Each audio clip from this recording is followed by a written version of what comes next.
എല്ലാവർക്കും നമസ്കാരം. മാത് വി ലേണിംഗിന്റെ മറ്റൊരു വീഡിയോയിലേക്ക് എല്ലാവർക്കും സ്വാഗതം.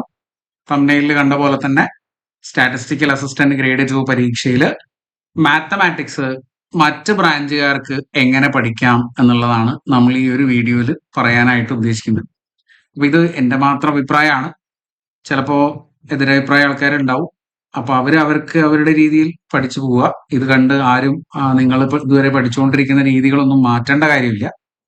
നിങ്ങൾക്ക് ഒരു ഐഡിയയും ഇല്ല ഇപ്പൊ പഠിക്കുന്നത് എങ്ങനെയാണ് എന്താ ചെയ്യേണ്ടതെന്നുള്ള ഒരു ഐഡിയ ഇല്ല, ഏതൊക്കെ ടോപ്പിക്കുകൾ പഠിക്കണം എന്നുള്ള ഒരു ഐഡിയ ഇല്ല എന്നുണ്ടെങ്കിൽ ആ ഒരു ആവശ്യത്തിലേക്ക് മാത്രം നിങ്ങൾ ഈ വീഡിയോ കൺസിഡർ ചെയ്താൽ മതി. ഓക്കെ, പഠിച്ച് നല്ല സെറ്റ് ആയിട്ടിരിക്കുന്ന ആൾക്കാർ ഇത് കണ്ട് തിരിയൊന്നും ചെയ്യരുത്. നിങ്ങൾ പഠിച്ച പോലെ തന്നെ പഠിച്ചു പോവാം. ഓക്കെ, അപ്പൊ നമ്മൾ ടോപ്പിക്കുകൾ സിലബസ് വൈസ് ഒന്ന് ഒരു അനാലിസിസ് നടത്തുക. സിലബസിലെ എല്ലാ ടോപ്പിക്കുകളും ഒരുവിധം ഞാൻ ഇൻക്ലൂഡ് ചെയ്തിട്ടുണ്ട്. പക്ഷെ അതിനകത്ത് നമുക്ക് വേണ്ടത് മാത്രം ഒന്ന് മാർക്ക് ചെയ്ത് വെക്കാം. നിങ്ങൾക്ക് പറ്റുന്ന ടോപ്പിക്കുകളാണെങ്കിൽ അതൊന്ന് ട്രൈ ചെയ്ത് നോക്കുക. പഠിക്കാനായിട്ടൊന്ന് റിവൈസ് ചെയ്യാനായിട്ട് ട്രൈ ചെയ്ത് നോക്കുക. അതിൽ ഏതൊക്കെ ക്വസ്റ്റ്യൻസ് പ്രീവിയസ് ഇയർ ക്വസ്റ്റ്യൻ പേപ്പറിൽ ചോദിച്ചിട്ടുണ്ട് എന്നുള്ളതും കൂടെ നമുക്ക് ജസ്റ്റ് പറയാം. ക്വസ്റ്റ്യൻ ആൻസർ ചെയ്യുന്നൊന്നുമില്ല, ആ ക്വസ്റ്റ്യൻ ഏതാണെന്നുള്ളതും കൂടെ നമുക്കൊന്ന് ഡിസ്കസ് ചെയ്തിട്ട് പോവാം. അപ്പോൾ എല്ലാവർക്കും അറിയാവുന്ന പോലെ 5 മൊഡ്യൂളാണ് മാത്തമാറ്റിക്സിൽ പഠിക്കാനുള്ളത്. ഓരോ മൊഡ്യൂളിനും 4 മാർക്കിന്റെ ചോദ്യമാണ് ഉണ്ടാവുക. അപ്പൊ ടോട്ടല് 20 ക്വസ്റ്റ്യൻ ഉണ്ടാവും 20 മാർക്കിന്, അല്ലെ? ഓരോ മൊഡ്യൂളിൽ നിന്നും 4 മാർക്ക്. ഓക്കെ, 4 മാർക്സിന്റെ ആണ് ഒരു ക്വസ്റ്റ്യൻ, ഒരു മൊഡ്യൂള്. അപ്പൊ ഇതാണ് ഫസ്റ്റ് മൊഡ്യൂള്, കാൽക്കുലസ് എന്ന് പറഞ്ഞ മൊഡ്യൂളാണ്. ഓക്കെ, കമ്പാരിറ്റീവ്ലി എളുപ്പം എന്ന് എനിക്ക് തോന്നുന്നതാണ്. എനിക്ക് മാത്രമാണ് തോന്നുന്നത്, എനിക്കറിയില്ല. ഇനി ഇതിലുള്ള കുറച്ച് കാര്യങ്ങൾ നിങ്ങൾക്ക് ഇനി വരുന്ന മറ്റ് മൊഡ്യൂളുകൾക്കും നമുക്ക് ആവശ്യം വരും. അപ്പൊ അതുകൊണ്ട് ഇതൊന്ന് നോക്കി വെക്കുന്നത് വളരെ നല്ലതായിരിക്കും. അപ്പോൾ ഇതിൽ ഏറ്റവും നിങ്ങൾ ഇമ്പോർട്ടന്റ് ആയിട്ട് പഠിക്കേണ്ടത്, ഇപ്പൊ എല്ലാ ടോപ്പിക്കും ഇല്ലയെന്ന് ചോദിക്കും നിങ്ങൾ, എല്ലാ ടോപ്പിക്കും ഉണ്ട്. ഏറ്റവും ഇമ്പോർട്ടന്റ് ആയിട്ട് നിങ്ങൾ പഠിക്കേണ്ടതിനകത്ത് ലിമിറ്റ് കണ്ടുപിടിക്കുക എങ്ങനെയാണ് എന്നുള്ളത് പഠിക്കണം. അത് കൃത്യമായിട്ട് തന്നെ പഠിക്കുക. ഇപ്പൊ ലിമിറ്റ് കണ്ടുപിടിക്കാനുള്ള പല മെത്തേഡുകൾ ഉണ്ട്, പല ഫോർമുലയുണ്ട്, അല്ലെ? അതൊക്കെ ഒരു എൽ ഹോസ്പിറ്റൽസ് റൂൾ എന്ന് പറഞ്ഞ റൂൾ പഠിക്കാനുണ്ട്. പിന്നെ തന്നെ ഇൻഡിറ്റർമിനറ്റ് ഫോം വരുമ്പോഴാണ് അത് ഉപയോഗിക്കുക. അതല്ലാണ്ട് വരുന്ന 1�∞ ഇൻഡിറ്റർമിനറ്റ് ഫോമുകൾ ഉണ്ട്. അതൊക്കെ നമ്മൾ നമ്മുടെ ക്ലാസ്സിൽ വളരെ ഡീറ്റെയിൽ ആയിട്ട് നമ്മൾ ഡിസ്കസ് ചെയ്തിട്ടുള്ളതാണ്. അത് പഠിക്കാൻ വലിയ ബുദ്ധിമുട്ടൊന്നും ഉണ്ടാവില്ല. ഓക്കെ, അപ്പൊ അതെല്ലാവർക്കും പഠിക്കാൻ പറ്റുന്ന ഒരു ഭാഗമാണ് ലിമിറ്റ്സ്. ഇപ്പൊ ലിമിറ്റ്സ് നിങ്ങൾ ഒന്ന് നോക്കുക, നന്നായിട്ട് നോക്കുക. ഒരു ക്വസ്റ്റ്യൻ പേപ്പറിൽ ഒരു ക്വസ്റ്റ്യൻ എന്നുള്ള നിലയ്ക്ക് നമുക്ക് ലിമിറ്റ്സ് കാണാം. അപ്പൊ കഴിഞ്ഞ വർഷത്തെ ക്വസ്റ്റ്യൻ പേപ്പർ ആണ് ഇപ്പൊ നിങ്ങൾ ഈ കാണുന്നത്. ഇതിനകത്ത് ലിമിറ്റിന്റെ ഒരു ചോദ്യം ഇവിടെ കിടക്കുന്നുണ്ട്. ഇത് സിമ്പിൾ ആയിട്ടുള്ള ചോദ്യമാണ്. ഡസ് നോട്ട് എക്സിസ്റ്റ് എന്നായിരുന്നു ഇതിന്റെ ആൻസർ. ഇതൊരു സിമ്പിൾ ചോദ്യമാണ്. ഡസ് നോട്ട് എക്സിസ്റ്റ് എന്നാണ് ഇതിന്റെ ആൻസർ. ഇത് നമ്മൾ ക്ലാസ്സിൽ ഡിസ്കസ് ചെയ്തിട്ടുള്ളതാണ്. അപ്പോൾ നിങ്ങൾ ചോദിക്കും, ഈ ഒരു ഒറ്റ ക്വസ്റ്റ്യൻ പഠിക്കാൻ വേണ്ടിയിട്ടാണോ ഞാൻ ഈ ലിമിറ്റിന്റെ അത്രയധികം ഫോമിലേക്ക് പഠിക്കേണ്ടത്? അല്ല, നിങ്ങൾക്ക് ഇനി അവിടെ നിന്ന് അങ്ങോട്ട് മുകളിലേക്ക് പോകുമ്പോൾ ഇവിടെ ഈ ഒരു ക്വസ്റ്റ്യൻ ഉണ്ട്. ഇത് നമ്മുടെ കോംപ്ലക്സ് അനാലിസിസിൽ വരുന്ന എന്താ പറയാ, നമ്മുടെ കോഷീസ് ഇന്റഗ്രൽ ഫോർമുല യൂസ് ചെയ്ത് ചെയ്യാൻ പറ്റുന്ന ഒരു ചോദ്യമാണ്. അപ്പൊ ഇതിനകത്ത് നിങ്ങൾക്ക് ലിമിറ്റ് ഉപയോഗിക്കേണ്ടതായിട്ട് വരും. അപ്പൊ അവിടെ ലിമിറ്റ് പഠിച്ചാൽ ഈ ക്വസ്റ്റനിലും നിങ്ങൾക്ക് അത് ഉപയോഗപ്പെടും. ഇത് കോംപ്ലക്സ് സെഡ് ആണ്, അവിടെ നമ്മൾ റിയൽ എക്സ് ആണ് ഉപയോഗിച്ചത്, ഇവിടെ സെഡ് ആണ്. അത് വ്യത്യാസമേ ഉള്ളൂ, വേറെ കുഴപ്പമൊന്നുമില്ല. ഓക്കെ, പിന്നെ ഇപ്പോൾ ഇവിടെ പോളിന്റെ ഓർഡർ കണ്ടുപിടിക്കാനുള്ള ചോദ്യങ്ങളുണ്ട്. Limit of the sequence real അനാലിസിസിലെ ചോദ്യമാണ്. ഓക്കെ, സീരീസിന്റെ കൺവേർജൻസ് കണ്ടുപിടിക്കുന്ന ഭാഗം. ഇവിടെയൊക്കെ നമുക്ക് ആവശ്യമുള്ള ഒരു ആളാണ് ലിമിറ്റ്സ്. കിട്ടിയോ? അപ്പൊ അതൊന്ന് പഠിച്ചു വെക്കുകയാണെങ്കിൽ നിങ്ങൾക്ക് കുറച്ച് മൊഡ്യൂളുകൾ എന്നൊക്കെ വലിയ റിയലും കോംപ്ലക്സും ഒക്കെ നിങ്ങൾക്ക് ചിലപ്പോൾ 1-2 ക്വസ്റ്റ്യൻസ് കിട്ടിയേക്കാം. ഓക്കെ, അപ്പൊ അതുകൊണ്ട് ലിമിറ്റ് ഞാൻ നിർബന്ധമായിട്ടും നിങ്ങൾ പഠിക്കണം എന്ന് പറയുന്ന ഒരു ടോപ്പിക്കാണ്. പ്രത്യേകിച്ച് പ്രീ റിക്വസിറ്റിന്റെ ആവശ്യമൊന്നുമില്ല. കുറെ ഫോർമുലയാണ്, കുറെ ഫംഗ്ഷനാണ്. ലിമിറ്റ് കണ്ടുപിടിക്കുന്നത് എങ്ങനെയാണ് എന്നുള്ളതാണ് നമ്മൾ വൃത്തിയായിട്ട് നോക്കി പഠിക്കേണ്ടത്. വലിയ കുഴപ്പമില്ലാതെ നിങ്ങൾക്ക് അത് പഠിക്കാൻ പറ്റും എന്നാണ് ഞാൻ വിചാരിക്കുന്നത്.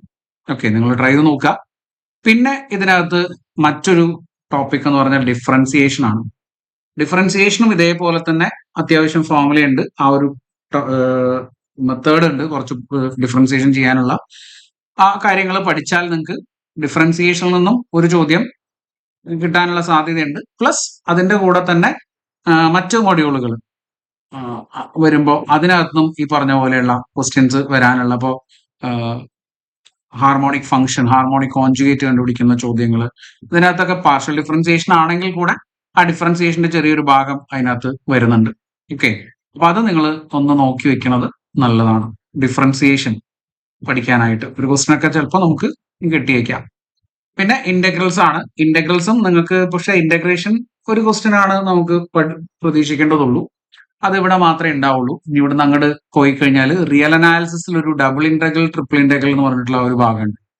അപ്പൊ അവിടെ നിന്നും ഒരു ക്വസ്റ്റ്യൻ വന്നാൽ, ഇതൊന്നും കൂടെ ഒരു ക്വസ്റ്റ്യൻ വന്നു കഴിഞ്ഞാൽ ഇന്റഗ്രേഷൻ പഠിക്കുന്നവരുടെ നിങ്ങൾക്ക് 2 ക്വസ്റ്റ്യൻ ചിലപ്പോൾ കിട്ടാനുള്ള സാധ്യത ഉണ്ടാവും. അപ്പൊ ഇതും നിങ്ങൾക്ക് നോക്കി വെക്കാൻ പറ്റുന്ന ഒരു കാര്യമാണ് ഇന്റഗ്രേഷന്റെ ഈ ഒരു ഭാഗം. ഓക്കെ, ഇനി അതുപോലെ തന്നെ ഇന്റഗ്രേഷൻ പഠിച്ചാൽ നിങ്ങൾക്ക് ചെയ്യാൻ പറ്റുന്ന, സോൾവ് ചെയ്യാൻ പറ്റുന്ന മറ്റൊരു സാധനമാണ് ഫസ്റ്റ് ഓർഡർ ഡിഫറൻഷ്യൽ ഇക്വേഷന്റെ സൊല്യൂഷൻ.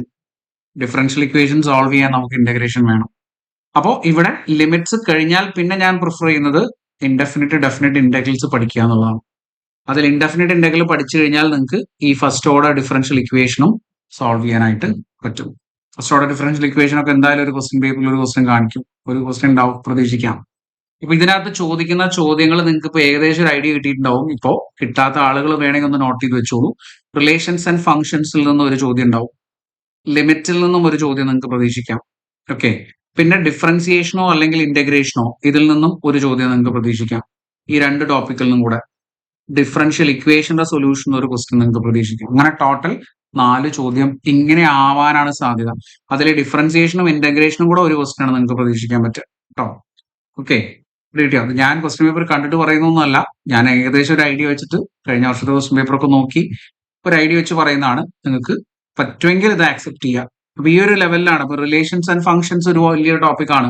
റിലേഷൻസ് എന്താണ്, ഫംഗ്ഷൻസ് എന്താണെന്നുള്ള അത്യാവശ്യം ഡീറ്റെയിൽ ആയിട്ട് പഠിക്കാനുണ്ട്. അത് ചിലപ്പോൾ കുറച്ച് കൺഫ്യൂസിങ് ആയിരിക്കും, കാരണം അതിൽ 1 1 on 2 ഫംഗ്ഷൻ, പിന്നെ അതുപോലെ തന്നെ ഇൻവേഴ്സ്, അങ്ങനെ കുറെ ടൈപ്പ് ഓഫ് ഫംഗ്ഷൻസ് ഒക്കെ ഉണ്ട്. അപ്പൊ അത് ഞാൻ അങ്ങനെ അഡ്വൈസ് ചെയ്യുന്നില്ല. ഇനി ആർക്കെങ്കിലും അത് പഠിക്കാൻ എളുപ്പമാണെന്നുണ്ടെങ്കിൽ അത് നോക്കിക്കോളൂ, കുഴപ്പമൊന്നുമില്ല. ഇതിൽ നിർബന്ധമായിട്ടും നിങ്ങൾ ലിമിറ്റ് പഠിക്കുക. പിന്നെ ഡെഫിനിറ്റ്, ഇൻഡെഫിനിറ്റ് ഇന്റഗ്രൽസിൽ ഇൻഡെഫിനിറ്റ് ഇന്റഗ്രൽസ് നിർബന്ധമായിട്ടും പഠിക്കുക. ഡിഫറൻഷ്യൽ ഇക്വേഷന്റെ സൊല്യൂഷൻ, ഡിഫറൻഷ്യൽ ഇക്വേഷൻ പഠിക്കാൻ വലിയ ബുദ്ധിമുട്ടൊന്നുമില്ല. ഒരു 4 മെത്തേഡാണ് നമുക്ക് പഠിക്കാനുള്ളത് അല്ലെ. വേരിയബിൾ സെപ്പറബിൾ മെത്തേഡ്, പിന്നെ അതുപോലെ തന്നെ homogeneous equations, linear equations, exact equations. അതിൽ variable separable form, exact equation, linear equation, ഇത് 3ഉമാണ് ഇമ്പോർട്ടന്റ് ആയിട്ടുള്ളത്. ഹോമോജീനിയസ് ഒന്നും വലിയ കാര്യമായിട്ടുള്ള ക്വസ്റ്റ്യൻ പ്രതീക്ഷിക്കേണ്ട. അപ്പൊ അത് നോക്കിയാൽ തന്നെ നിങ്ങൾക്ക് അത്യാവശ്യം 4 മാർക്ക് ഇതിനകത്ത് സ്കോർ ചെയ്യാനായിട്ട് പറ്റും. ഓക്കെ, എന്താന്ന് വെച്ചാൽ നമ്മൾ +2 ലെവൽ സിലബസ് വരുന്ന ഭാഗം ആണ് ശരിക്കും പറഞ്ഞാൽ. ഇത് വളരെ ഡീറ്റെയിൽ ആയിട്ടുള്ള ഡിഗ്രി ലെവലിലേക്കൊന്നും പോയിട്ടില്ല. പഠിക്കാൻ എളുപ്പമായിരിക്കും എന്നാണ് ഞാൻ പ്രതീക്ഷിക്കുന്നത്. നിങ്ങൾ ട്രൈ ചെയ്ത് നോക്കുക. പിന്നെ രണ്ടാമത്തെ മൊഡ്യൂള് നമ്പർ തിയറി ആൻഡ് ഓൾജിബ്രയാണ്. ഈ നമ്പർ തിയറി എന്ന് പറഞ്ഞാൽ നമുക്ക് വലിയ ബുദ്ധിമുട്ടുണ്ടാക്കുന്ന ഒരു സാധനമല്ല. അതിന്ന് 2 ക്വസ്റ്റ്യൻ നമ്പർ തിയറിയിൽ നിന്നും ഓൾജിബ്രയിൽ നിന്നും 2 ക്വസ്റ്റ്യൻ, അങ്ങനെയാണ് നിങ്ങൾ ഇതിൽ പ്രതീക്ഷിക്കേണ്ടത്. കണ്ടന്റ് വൈസ് നമ്പർ തിയറി കൂടുതലും ഓൾജിബ്ര കുറവാണെങ്കിലും നിങ്ങൾക്ക് ഇങ്ങനെ പ്രതീക്ഷിക്കാം. നമ്പർ തിയറിയിൽ നിന്ന് 2 ക്വസ്റ്റ്യൻ, ഓൾജിബ്രയിൽ നിന്ന് 2 ക്വസ്റ്റ്യൻ.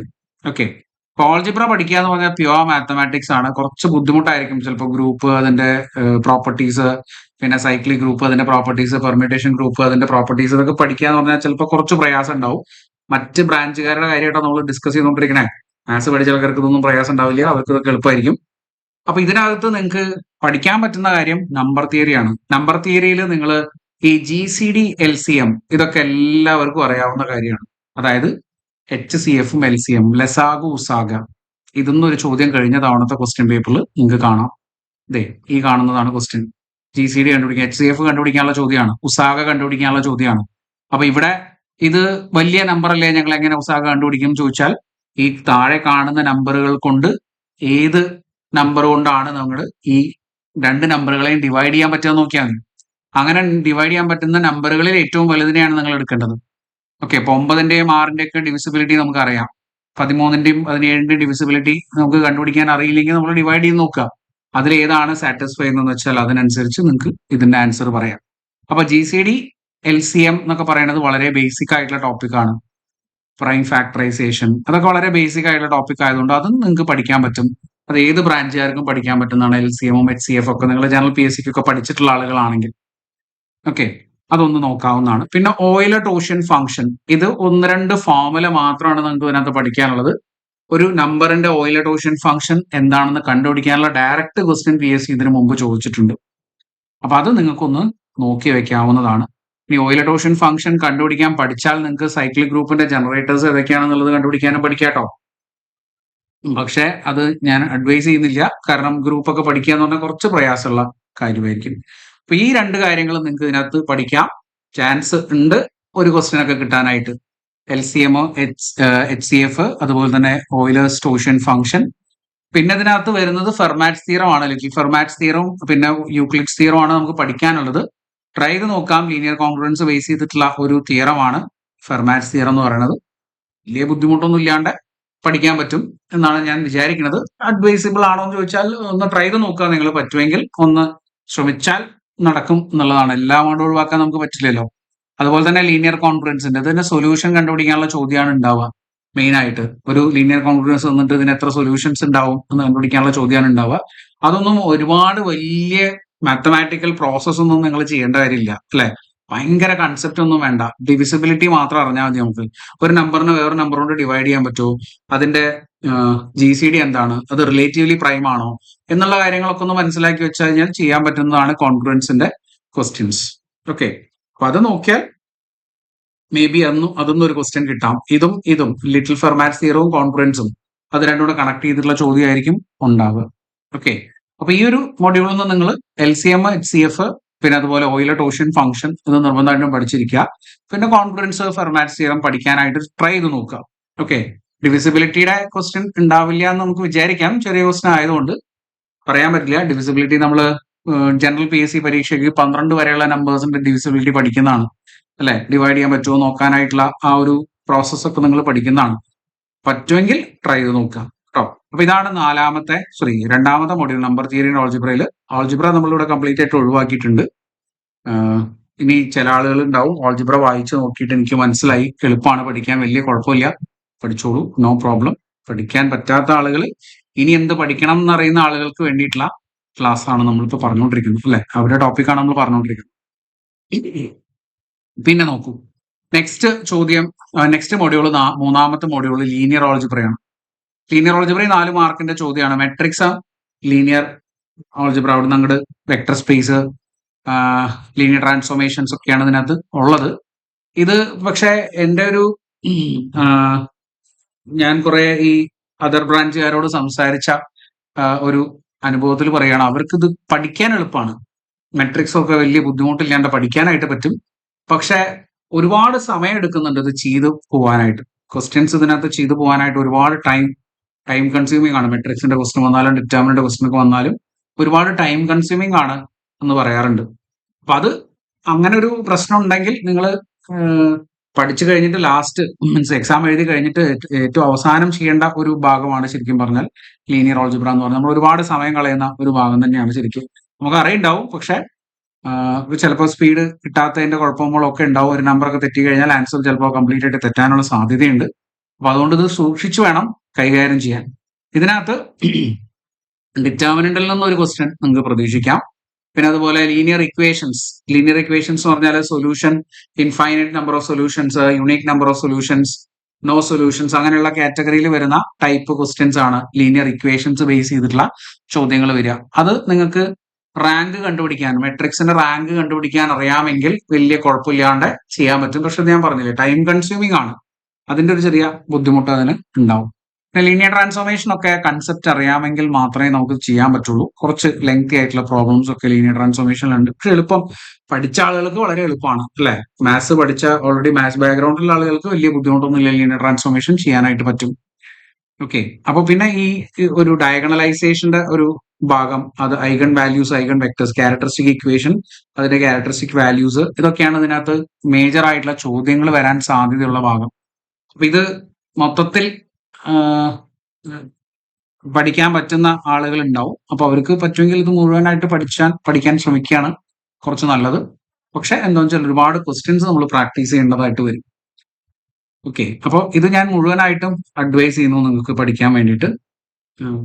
കണ്ടന്റ് ഒരുപാട് കണ്ടന്റ് ഒന്നും പഠിക്കാനില്ല. ലീനിയർ ട്രാൻസ്ഫോർമേഷൻ എന്താണ്, അതിന്റെ ആ ഒരു ഇമേജ് കണ്ടുപിടിക്കുന്നത് എങ്ങനെയാണ്, കേർണലിന്റെ ക്വസ്റ്റ്യൻസ് എന്താണ്, ഡയമെൻഷൻ എങ്ങനെ വരും, റാങ്ക് നള്ളിറ്റി തിയറം യൂസ് ചെയ്യുന്ന ക്വസ്റ്റ്യൻസ് അതൊക്കെയാണ് ഇതിനകത്ത് ഉണ്ടാവുക. പിന്നെ characteristic equation, characteristic Roots, eigen values, eigen vector അതിന്റെ ക്വസ്റ്റ്യൻസ് ഒക്കെ കാണും. ഡയഗണലൈസേഷൻ, മെട്രിക്സ് ഡയഗണലൈസബിൾ ആണോ എന്ന് ചെക്ക് ചെയ്യാനുള്ള ചോദ്യങ്ങൾ, അതൊക്കെ ഇതിനകത്ത് വരാൻ സാധ്യതയുള്ള ചോദ്യങ്ങളാണ്. അപ്പൊ നിങ്ങൾക്ക് മൊത്തത്തിൽ ഞാനത് അഡ്വൈസ് ചെയ്യണം എല്ലാവർക്കും പഠിക്കാനായിട്ട്. ഓക്കെ, പറ്റുമെങ്കിൽ. ഓക്കെ, പിന്നെ നാലാമത്തെ മോഡ്യൂൾ നോക്കൂ. റിയൽ അനാലിസിസ് ആണ്. 4 മാർക്കിന്റെ ചോദ്യം. വളരെ കുറച്ച് ടോപ്പിക്കുകളാണ് ഇതിനകത്ത് പഠിക്കാനുള്ളത്. ഞാൻ നേരത്തെ പറഞ്ഞു, ലിമിറ്റ് പഠിക്കുകയാണെങ്കിൽ ഇതിന്റെ സീക്വൻസിന്റെ ചോദ്യങ്ങളും കൺവേർജൻസ് വരുന്ന ചോദ്യങ്ങൾ, സീരീസിന്റെ കൺവേർജൻസ് വരുന്ന ചോദ്യങ്ങൾ നമുക്ക് വലിയ ബുദ്ധിമുട്ടില്ലാതെ ആൻസർ ചെയ്യാനായിട്ട് പറ്റും. അപ്പൊ ഈ 2 ടോപ്പിക്കും നിങ്ങൾക്ക് ഇതിനകത്ത് നോക്കാവുന്നതാണ്. ഒരുപാട് തിയറി ആയിട്ടുള്ള ഭാഗങ്ങൾ നിങ്ങൾ വലിച്ചു വാരി നോക്കേണ്ട കാര്യമില്ല. സീക്വൻസ്, അതിന്റെ കൺവേർജൻസ് എങ്ങനെയാണ് ചെക്ക് ചെയ്യുക. കൺവേർജൻസ് ചെക്ക് ചെയ്യാൻ അതിന്റെ nth ടേമിനൽ ലിമിറ്റ് എക്സിസ്റ്റ് ചെയ്യുന്നുണ്ടോ നോക്കിയാൽ മതി അല്ലെ, അത് നോക്കുക. പിന്നെ അതുപോലെ സീരീസിന്റെ കൺവേർജൻസ് നിങ്ങൾക്ക് റേഷ്യോ ടെസ്റ്റ് ഉണ്ട്, റൂട്ട് ടെസ്റ്റ് ഉണ്ട് അല്ലെ. അങ്ങനെ 2 ടെസ്റ്റുകളാണ് മെയിൻ ആയിട്ട് നമുക്ക് അതിനകത്ത് ചെക്ക് ചെയ്യാനായിട്ടുള്ളത്. പിന്നെ വരുന്നത് ഓൾട്ടർനേറ്റിംഗ് സീരീസ് വരുമ്പോൾ ഒരു ലെബനിസ് ടെസ്റ്റും കൂടെ ഉണ്ട്. അങ്ങനെ 3 ടെസ്റ്റേ ഉള്ളൂ നമുക്ക് പഠിക്കാനായിട്ട്. അപ്പൊ അത് നിങ്ങളൊന്ന് നോക്കുന്നത് നല്ലതാണ്. പി സീരീസ്, അതുപോലെ പി സീരീസിന്റെ കൺവേർജൻസ്, അതൊക്കെ ഒന്ന് നോക്കി പഠിക്കുകയാണെങ്കിൽ വലിയ കുഴപ്പമില്ലാണ്ട് സ്കോർ ചെയ്യാൻ പറ്റുന്ന ഒരു ഭാഗമാണ്. റിയൽ അനാലിസിസ് ആണ് ഭയങ്കര തിയറി ആണല്ലോ ഉള്ളത് എന്ന് വിചാരിച്ച് ആ വഴിക്ക് നിങ്ങൾ പോകണ്ട. ഈ 2 ടോപ്പിക്കും ഒന്ന് ട്രൈ ചെയ്ത് നോക്കൂ. പഠിക്കാൻ പറ്റുന്ന ടോപ്പിക്കുകളാണ് എന്നാണ് ഞാൻ വിചാരിക്കുന്നത്. ഓക്കെ, പിന്നെ നമ്മൾ ഇന്റഗ്രേഷൻ പഠിക്കുന്നുണ്ട് എങ്കിൽ ഡബിൾ ഇന്റഗ്രലും ട്രിപ്പിൾ ഇന്റഗ്രലും ഒന്ന് നോക്കിക്കോളൂ. പൊതുവെ എന്താണ് നമ്മുടെ ഒരു ഫീഡ്ബാക്ക് എന്ന് വെച്ചാൽ, ഡബിൾ ഇന്റഗ്രലും ട്രിപ്പിൾ ഇന്റഗ്രലും ഒക്കെ ചെയ്യുമ്പോൾ ആദ്യത്തെ സ്റ്റാർട്ടിങ്ങിലൊക്കെ നമുക്ക് ചെയ്യാൻ പറ്റും, അവസാനം ആകുമ്പോഴേക്കും ഇത് എൻഡ് ചെയ്യാൻ പറ്റുന്നില്ല. ഒരുപാട് പ്രാവശ്യം സ്റ്റെപ്പ് കൂടുതലായിട്ട് വരികയാണ് എന്നൊക്കെയാണ് സാധാരണ ഇത് അതർ ബ്രാഞ്ചുകാർ നമ്മുടെ ഒരു ഫീഡ്ബാക്ക് വരുമ്പോൾ നമുക്ക് കിട്ടുന്ന ഒരു അഭിപ്രായം എങ്ങനെയാണ്. പിന്നെ പൊതുവെ ഇന്റഗ്രേഷൻ എന്നുള്ള ആ ഒരു പേടിയും. അപ്പോൾ അത് ഇന്റഗ്രൽസ് നിങ്ങൾ പഠിക്കുന്നുണ്ട് എങ്കിൽ, അവിടെ ഫസ്റ്റ് മോഡ്യൂൾ ഇന്റഗ്രേഷൻ നിങ്ങൾ പഠിക്കുന്നുണ്ട് എങ്കിൽ ഡബിളും ട്രിപ്പിളും ഒന്ന് നോക്കി വെക്കുന്നത് നല്ലതാണ്. ഓക്കെ, റീമാൻ ഇന്റഗ്രൽ നിങ്ങൾ വേണമെങ്കിൽ നിങ്ങൾക്ക് ഒഴിവാക്കാം. അത് പഠിക്കാൻ പറ്റുന്ന ആൾക്കാരുണ്ടെങ്കിൽ നോക്കിക്കോളൂ, കുഴപ്പമൊന്നുമില്ല.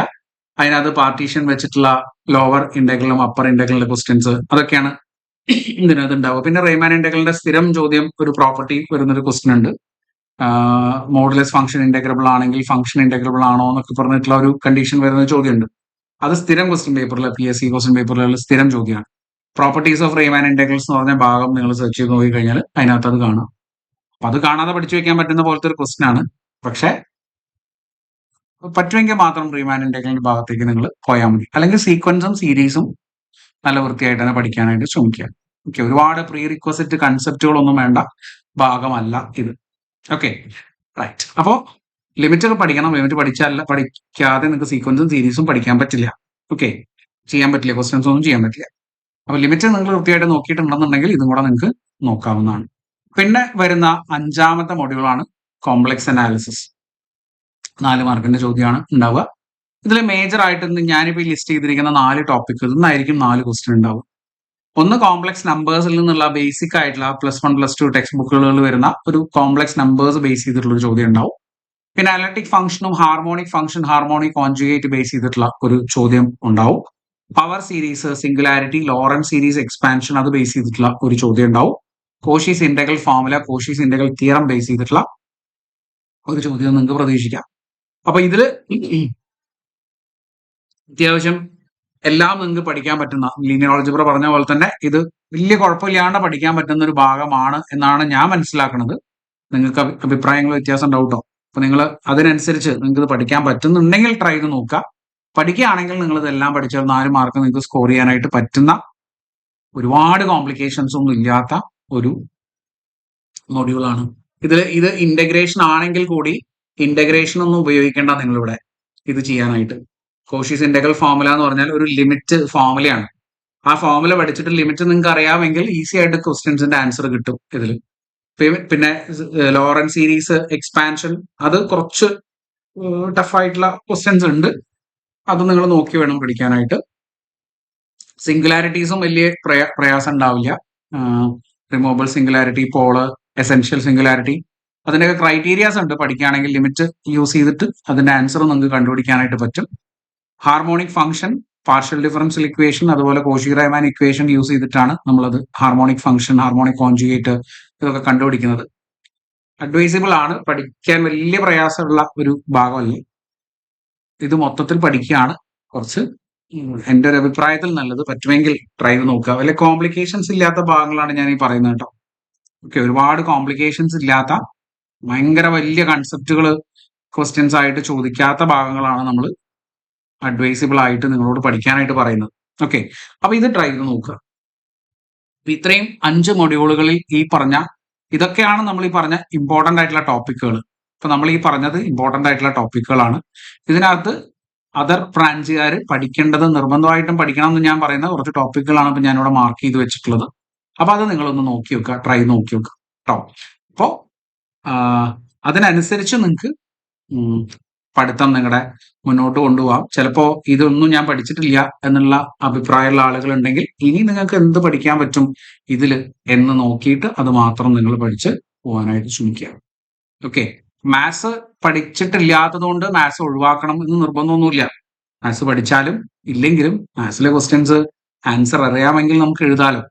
അപ്പൊ അതുകൊണ്ട് ആ കാര്യം നിങ്ങളൊന്ന് ശ്രദ്ധിക്കുക. പറ്റുമെങ്കിൽ ട്രൈ ചെയ്ത് നോക്കൂ. ഓക്കെ, ഒരു മറ്റൊരു വീഡിയോയിൽ നമുക്ക് വീണ്ടും കാണാം. Thank you. Bye bye.